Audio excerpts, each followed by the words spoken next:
कभी ऐसा हुआ है कि आप किसी दुकान में सिर्फ देखने गए थे और 1 घंटे बाद आप एक ऐसा महंगा सामान लेकर बाहर निकले जिसे खरीदने का आपका कोई प्लान ही नहीं था, और बाद में आप सोचते हैं मैंने यह किया ही क्यों, या किसी नेता का भाषण सुनकर आपको लगा हो कि वह जो भी कह रहा है बिल्कुल सच है, और बाद में आपको एहसास हुआ हो कि उसने आपके किसी भी सवाल का जवाब तो दिया ही नहीं था, तो फिर आपने उसकी बात मानी क्यों? क्या हो अगर वह आपके फैसले थे ही नहीं?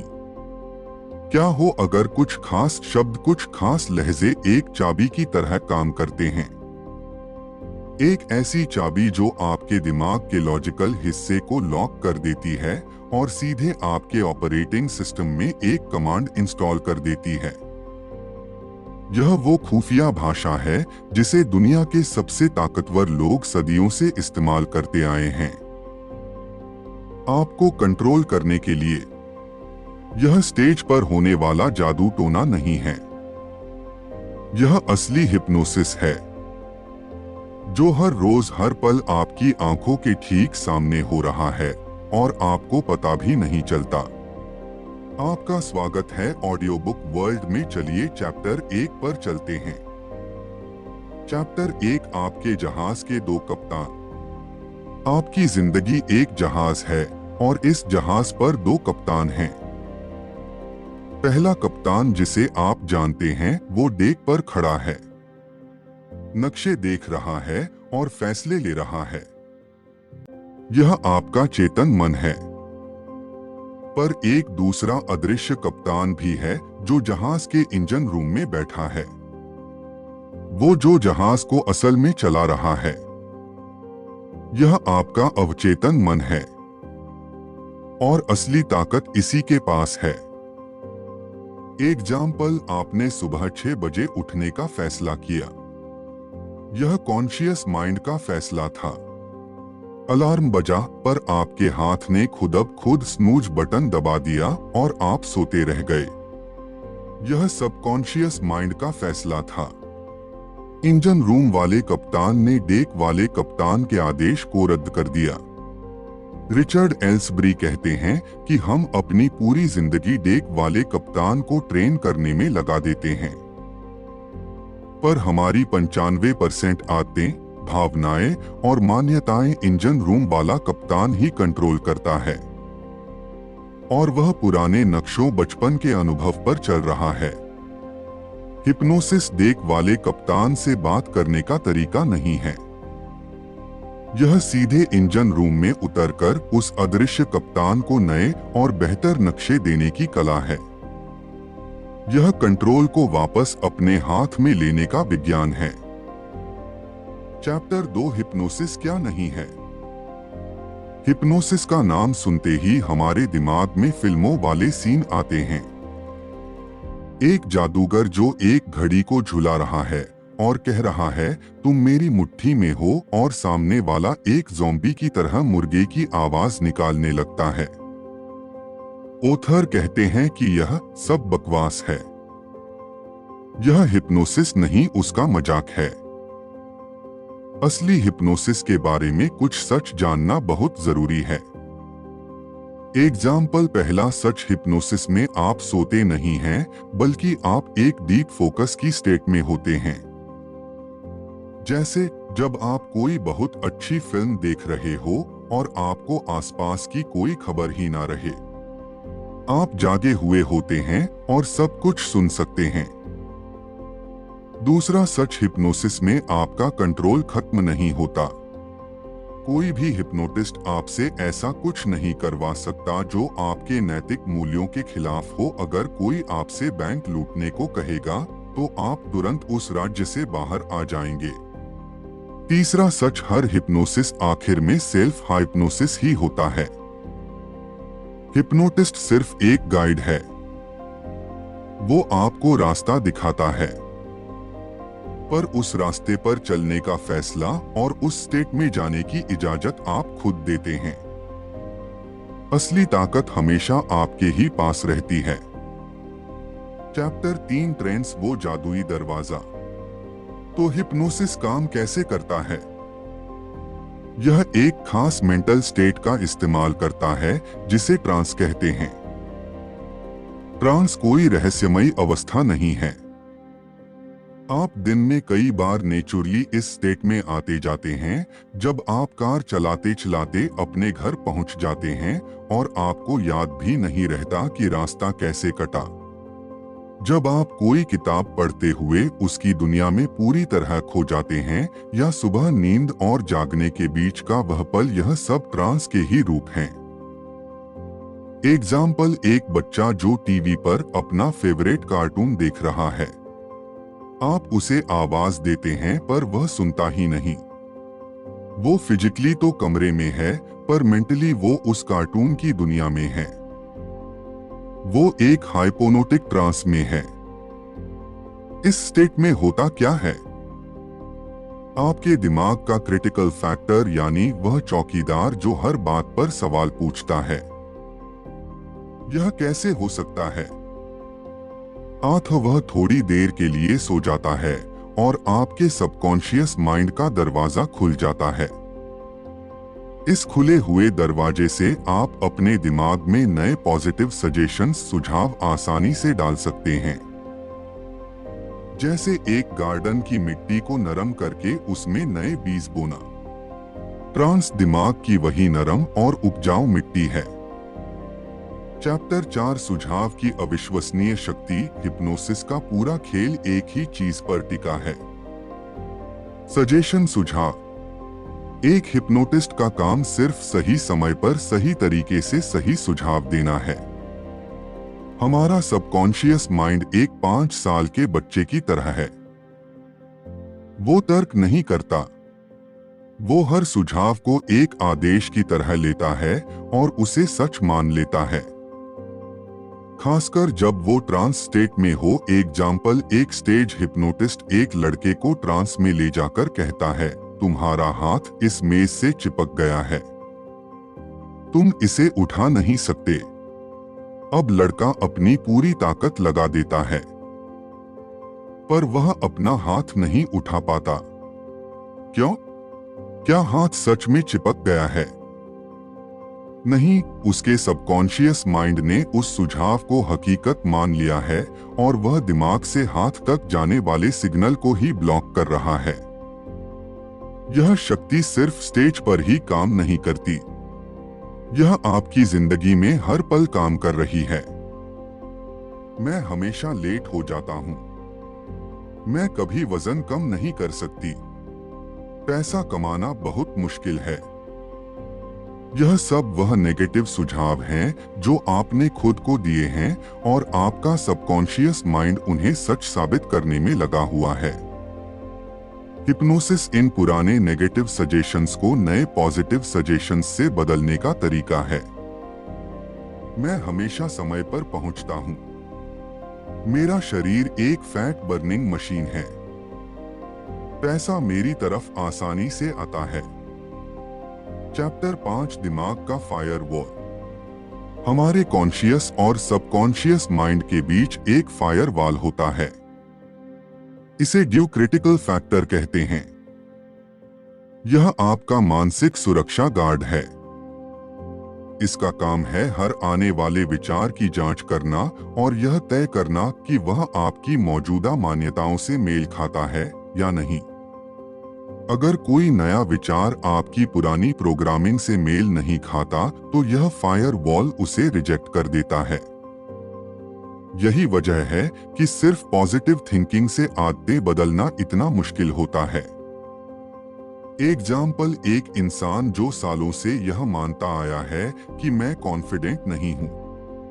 अब अगर वह कॉन्शियस माइंड से खुद को कहे मैं कॉन्फिडेंट हूं, तो उसका क्रिटिकल फैक्टर कहेगा झूठ, तुम नहीं हो, और वह उस नए विचार को अंदर जाने ही नहीं देगा। यह एक फीडबैक लूप बना देता है। तो इस फायरवॉल को बाईपास कैसे करें? इसके 2 तरीके हैं। पहला तरीका है रिपीटेशन, दोहराना। अगर आप एक ही सुझाव को बार बार हजारों बार दोहराते हैं, तो धीरे धीरे फायरवॉल कमजोर पड़ने लगता है और वह सुझाव अंदर चला जाता है, जैसे एडवर्टाइजिंग काम करती है। और दूसरा और ज्यादा ताकतवर तरीका है हिप्नोसिस। ट्रांस स्टेट में यह क्रिटिकल फैक्टर वाला फायरवॉल टेम्परेरीली डिसेबल हो जाता है। अब आप कोई भी नया प्रोग्राम बिना किसी प्रतिरोध के सीधे सबकॉन्शियस में इंस्टॉल कर सकते हैं। हिप्नोसिस दिमाग का एडमिन मोड है। चैप्टर 6 रिपोर्ट भरोसे का पुल। कोई भी इंसान किसी अजनबी को अपने दिमाग का कंट्रोल आसानी से नहीं देता। हिप्नोसिस का पहला और सबसे जरूरी कदम है रिपोर्ट बनाना। रिपोर्ट का मतलब है भरोसे और कनेक्शन का एक अदृश्य पुल बनाना। जब आप किसी के साथ डीप रिपोर्ट में होते हैं तो वह आपको पसंद करने लगता है, आप पर भरोसा करने लगता है, उसे लगता है कि आप उसी की तरह हैं। उसका सबकॉन्शियस माइंड आपके सुझावों के लिए खुल जाता है। रिपोर्ट बनाने का एक बहुत ही ताकतवर तरीका है मैचिंग एंड मिररिंग, यानी सामने वाले की बॉडी लैंग्वेज, उसकी सांसों की गति और उसके बात करने के तरीके को बहुत ही सूक्ष्मता से नकल करना। एग्जाम्पल, आप किसी से बात कर रहे हैं और उसने अपने हाथ बांध रखे हैं। आप भी बात करते करते कैजुअल अपने हाथ बांध लीजिए। अगर वह धीरे बोल रहा है तो आप भी अपनी आवाज थोड़ी धीमी कर लीजिए। यह उसके सबकॉन्शियस माइंड को सिग्नल भेजता है, मैं तुम्हारी तरह हूं, तुम मुझ पर भरोसा कर सकते हो। इसे बहुत ही नेचुरल तरीके से करना होता है, वरना यह मजाक जैसा लगेगा। जब आप किसी के साथ परफेक्ट रैप में होते हैं तो आप पैसिंग एंड लीडिंग कर सकते हैं। पहले आप उसे पेश करते हैं, उसकी रियलिटी को मैच करते हैं और फिर आप उसे लीड करते हैं, एक नई दिशा में ले जाते हैं। हिप्नोसिस रिपोर्ट के इसी पुल पर चलकर दिमाग के किले में दाखिल होता है। चैप्टर 7 सम्मोहन की भाषा। हिप्नोटिक लैंग्वेज नॉर्मल लैंग्वेज से बहुत अलग होती है। यह जानबूझकर अस्पष्ट वगैरह और कलात्मक आर्टफुल होती है ताकि कॉन्शियस माइंड कंफ्यूज हो जाए और सबकॉन्शियस माइंड उसमें से अपना मतलब निकाल ले। इसे द मिलिटन मॉडल कहते हैं, जो महान हिप्नोटिस्ट मिलिटन एरिक्सन के नाम पर है। इसमें डायरेक्ट कमांड्स की बजाय इनडायरेक्ट सजेशंस, मेटाफोर्स और स्टोरीज का इस्तेमाल होता है। एग्जाम्पल, एक डायरेक्ट कमांड है, रिलैक्स, आराम करो। यह रेजिस्टेंस पैदा कर सकती है। एक हाइप्नोटिक सुझाव है, और जैसे आप मेरी आवाज सुन रहे हैं, आप शायद यह नोटिस करना शुरू कर सकते हैं कि आपकी पलकें कितनी भारी महसूस हो रही हैं। यहां कोई कमांड नहीं है, आप सिर्फ एक संभावना दे रहे हैं और दिमाग उसे खुद ब खुद पूरा कर लेता है। मुझे नहीं पता कि आप कितनी जल्दी रिलैक्स महसूस करना शुरू करेंगे। आज या कल यह एक डबल बाइंड है। दिमाग इस बहस में उलझ जाता है कि आज या कल, और वह इस बात को मान लेता है कि रिलैक्स तो होना ही है। एक पेड़ की तरह जिसकी जड़ें जमीन में गहरी जा रही हैं। आप भी उतना ही शांत और मजबूत महसूस कर सकते हैं। यह एक मेटाफोर है। सबकॉन्शियस माइंड मेटाफोर से प्यार करता है। यह भाषा दिमाग के चौकीदार को सुलाने और सीधे मालिक से बात करने की कला है। चैप्टर 8 अदृश्य हुक्म एम्बेडेड कमांड्स। यह हैप्टिक लैंग्वेज का सबसे चालाक और सबसे ताकतवर हिस्सा है। एम्बेडेड कमांड्स का मतलब है एक सामान्य से दिखने वाले वाक्य के अंदर एक सीधा हुक्म कमांड छिपा देना। कॉन्शियस माइंड पूरे वाक्य को सुनता है, पर सबकॉन्शियस माइंड सिर्फ उस छिपे हुए हुक्म को पकड़ता है। इन कमांड्स को आवाज के हल्के से उतार चढ़ाव, एक छोटे से पॉज या एक जेस्चर से मार्क किया जाता है। एग्जाम्पल, एक कार सेल्समैन जो आपसे कह रहा है, मैं चाहता हूं कि आप इस गाड़ी के बारे में पूरी तरह से रिलैक्स महसूस करें। और जब आप खुद इस पर एक अच्छा फैसला लें अभी तो आपको बहुत अच्छा लगेगा। उसने ले अभी टेक नाउ को हल्के से अलग टोन में कहा। आपके कॉन्शियस माइंड ने इसे नोटिस नहीं किया, पर आपके सबकॉन्शियस माइंड ने एक सीधा कमांड सुना, टेक इट नाउ। आप इस कोर्स के बारे में पढ़ सकते हैं और जब आप इसे खरीदने का फैसला करें तो मुझे बताइएगा। मैं नहीं कहूंगा कि आराम से बैठ जाइए क्योंकि आप खुद ही अपनी कंफर्टेबल पोजीशन ढूंढ लेंगे। यह टेक्निक सेल्स, एडवर्टाइजिंग और राजनीति में बहुत ज्यादा इस्तेमाल होती है। यह लोगों को प्रभावित करने का एक ऐसा तरीका है जिसके खिलाफ डिफेंड करना बहुत मुश्किल है, क्योंकि आप उस हुक्म को सुन ही नहीं पाते जिसे आपका दिमाग मान रहा होता है। चैप्टर 9 हाँ कहने का पैटर्न। The set. अगर आपको किसी से किसी बड़ी चीज के लिए हाँ कहलवाना है तो उसका सबसे अच्छा तरीका है पहले उससे कुछ छोटी छोटी ऑब्वियस चीजों के लिए हाँ कहलवाइए। इसे द सेट टेक्निक कहते हैं। जब कोई इंसान लगातार कुछ बातों पर हाँ कहता है तो उसका दिमाग एक यस मोमेंटम में आ जाता है। उसके लिए अगली बात पर ना कहना साइकोलॉजिकली मुश्किल हो जाता है। वो उस एग्रीमेंट के फ्लो को तोड़ना नहीं चाहता। एग्जाम्पल, एक सेल्समैन जो फोन पर एनसाइक्लोपीडियाज बेच रहा है वो ऐसे शुरू करता है, आप अपने बच्चों से प्यार करते हैं, है ना? हाँ। और आप चाहते हैं कि वह पढ़ाई में अच्छा करें, है ना? हाँ। और आप मानते हैं कि ज्ञान ही सबसे बड़ी ताकत है ना? हाँ।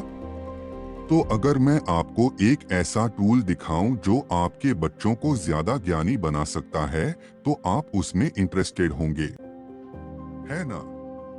अब ना कहना बहुत मुश्किल हो गया है। यह तकनीक रिपोर्ट बनाने में भी मदद करती है। जब कोई आपकी बातों से सहमत होता है तो उसे लगता है कि आप दोनों एक ही टीम में हैं।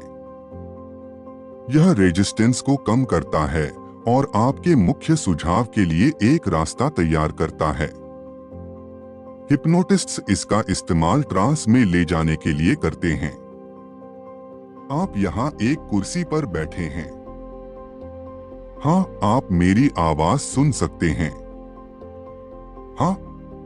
और आप अपनी सांसों को महसूस कर सकते हैं। हाँ। और अब आप अपनी आंखों को बंद कर सकते हैं। यस सेट सबकॉन्शियस को हाँ कहने की आदत डाल रहा है। Chapter 10 self hypnosis. खुद के दिमाग का मालिक। हिप्नोसिस का सबसे बड़ा और सबसे अच्छा इस्तेमाल दूसरों को कंट्रोल करना नहीं है, वह खुद को कंट्रोल करना है। सेल्फ हिप्नोसिस आपको अपने दिमाग का एडमिन एक्सेस देता है। यह आपको वह ताकत देता है कि आप अपनी बुरी आदतों को बदल सकें, अपने डर पर काबू पा सकें, अपने कॉन्फिडेंस को बढ़ा सकें और अपने गोल्स को तेजी से हासिल कर सकें। आप खुद के हिप्नोटिस्ट बन जाते हैं। सेल्फ हिप्नोसिस का प्रोसेस बहुत सिंपल है। स्टेप 1, अपना गोल तय कीजिए। जैसे मैं पब्लिक स्पीकिंग में कॉन्फिडेंट बनना चाहता हूं। स्टेप 2, एक शांत जगह ढूंढिए और रिलैक्स कीजिए। स्टेप 3, किसी भी इंडक्शन मेथड जैसे काउंट डाउन का इस्तेमाल करके एक लाइट ट्रांस राज्य में जाइए। स्टेप 4, अब अपने गोल से जुड़े पॉजिटिव सजेशंस खुद को दीजिए प्रेजेंट टेंस में और भावनाओं के साथ। जब भी मैं स्टेज पर होता हूँ, मैं बहुत शांत और कॉन्फिडेंट महसूस करता हूँ। मुझे लोगों से बात करना अच्छा लगता है। मेरी आवाज साफ और ताकतवर है। स्टेप 5, इस पॉजिटिव स्टेट को कुछ मिनटों के लिए महसूस कीजिए।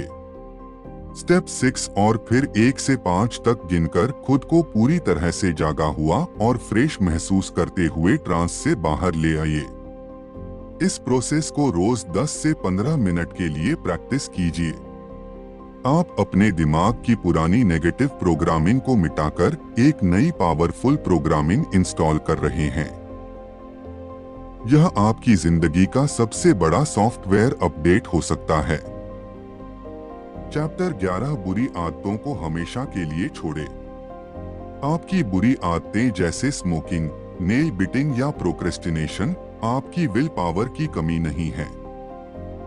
यह सबकॉन्शियस माइंड में चलने वाले ऑटोमेटिक प्रोग्राम्स हैं और हिप्नोसिस इन प्रोग्राम्स को अनइंस्टॉल करने का सबसे तेज तरीका है।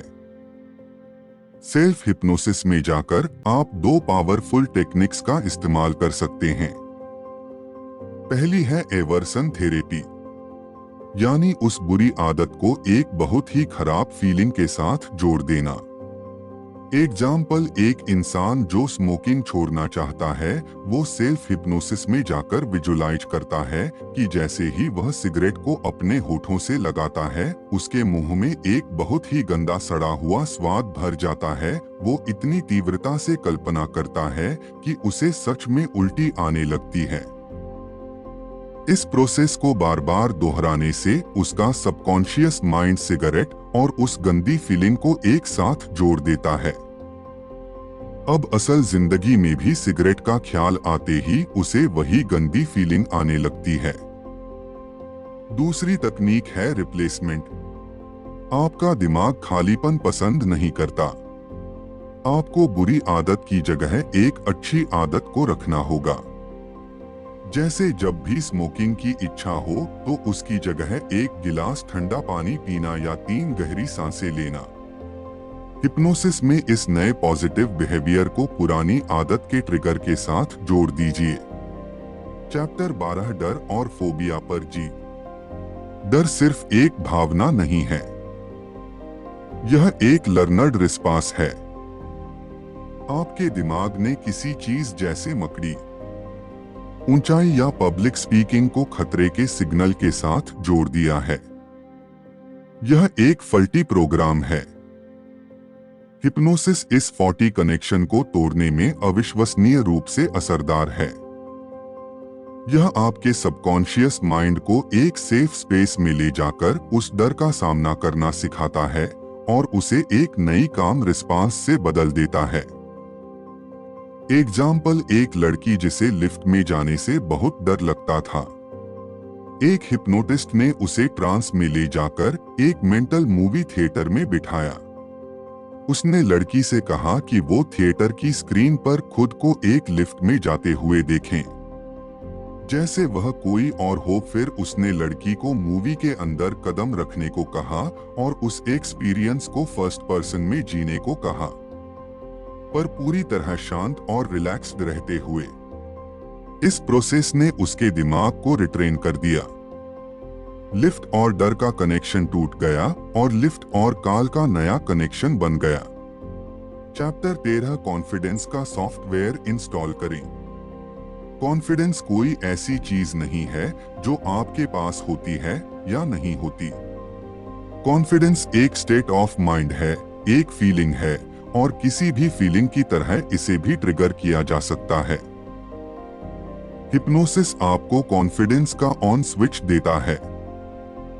सेल्फ हिप्नोसिस में जाकर अपनी जिंदगी के एक ऐसे पल को याद कीजिए जब आपने बहुत ज्यादा कॉन्फिडेंट महसूस किया था।